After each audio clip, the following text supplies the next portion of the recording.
can he smile more openly today? Kasi as compared to the last year or previous years, necessarily you achieve more than the previous years.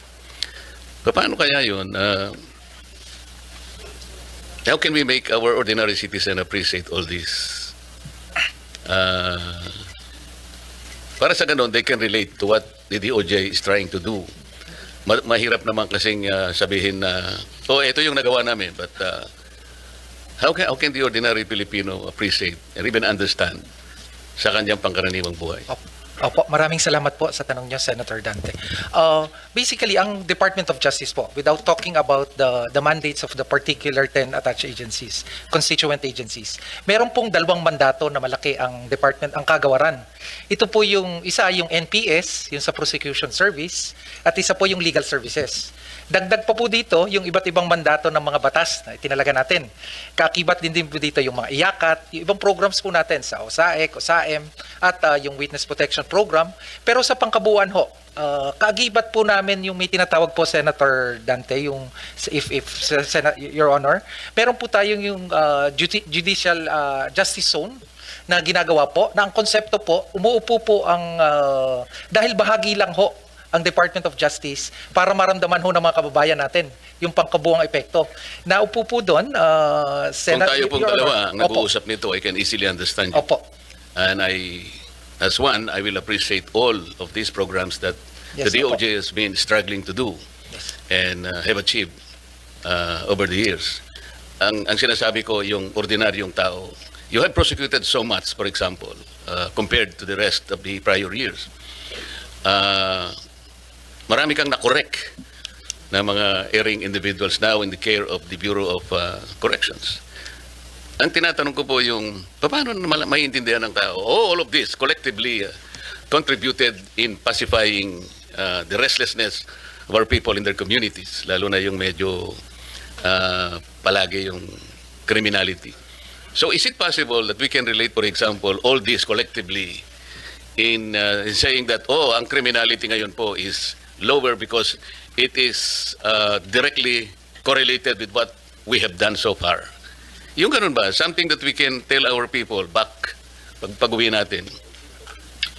Kasi maaaring nakikinig sila, but naiintindihan ko po na gusto rin nilang intindihin how much has been achieved over the years. It may not be so meaningful to them. Yung mga, they will purely stand as statistics. Pero yung mas importante sa kanila yung, oh, ano pala tayo ngayon? Mas ganito pala tayo ngayon, ganito. So how can we tell them? Paano natin ipipresent sa kanila in a more meaningful way, understandable to ordinary people?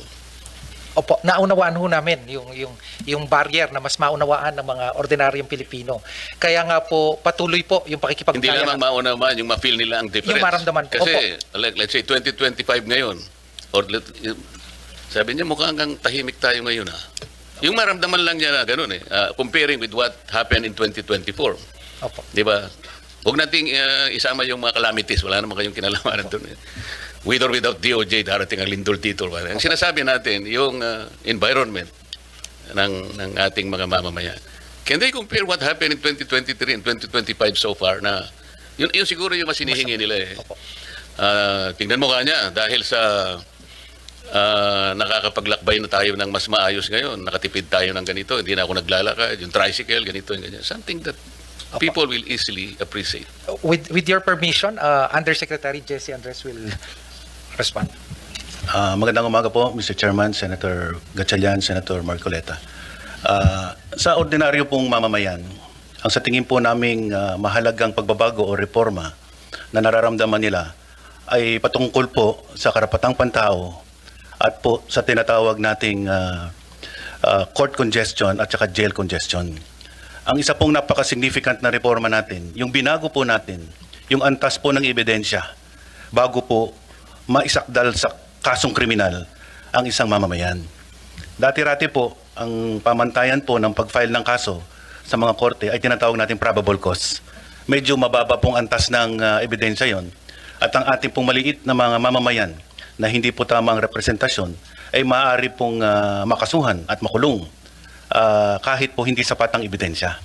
Ayon po sa ating bagong pamantayan na inaprobahan din po ng ating Korte Suprema, ang threshold po of evidence is what we call prima facie evidence with reasonable certainty of conviction. Ibig sabihin po, nasa kamay na po ng law enforcement agents at ng prosecutors ang sapat na ebidensya para masakdal ng isang individual bago po siya simulan ng preliminary investigation at eventually ma-file yung case sa court. So napakalaking bagay po nito na ang isang inosenteng tao hindi po madedeprive ng liberty in when cases are filed against them, because no longer is probable cause the threshold of evidence, but a higher threshold that assures the respect for human rights, especially against deprivation of liberty. At even for bailable offenses, ang masama pong nangyayari, hindi naman po nakakapagpiyansa ang mga tao kapag sila po ay na-charge ng offenses na bailable, dahil po kulang din po ang kanilang kakayahan na mag-post ng bail. Kaya po dagdag na reforma po natin ay patungkol po sa pagbababa ng bail na hanggang 10,000. Yan po ay napag-usapan sa Justice Sector Coordinating Council, at kaya po binaba natin for indigent accused yung bail to a maximum of 10,000 pesos. So mas marami pong mga nasasakdal na maaari na pong lumaya temporarily while the case is ongoing trial.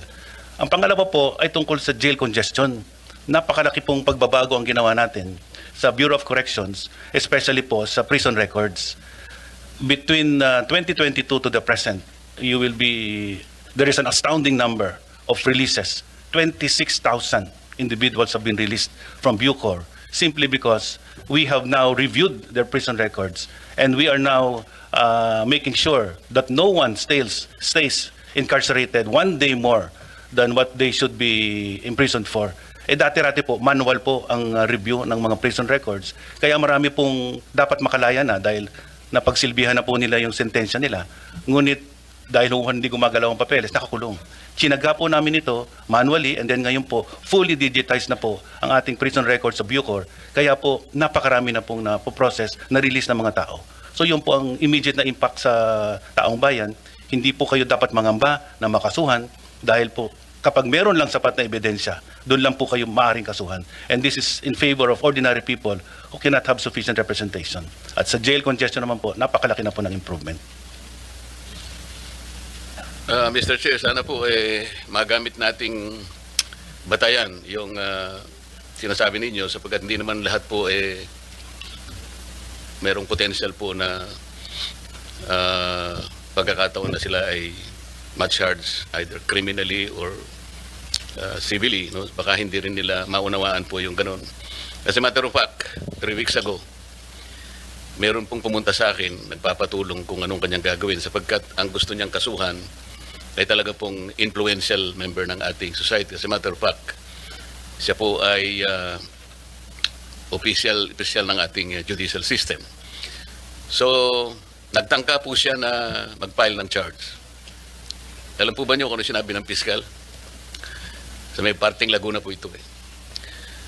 Alam mo ba, bata, kung sino yung gusto mong idemanda? Wala kang kalaban-laban dito.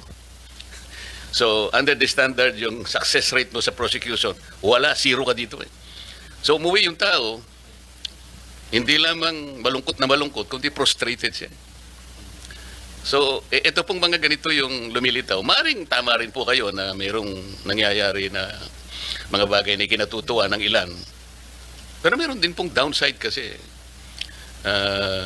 Ang sinasabi natin, wag na yung masyadong highly technical na pag-uusap.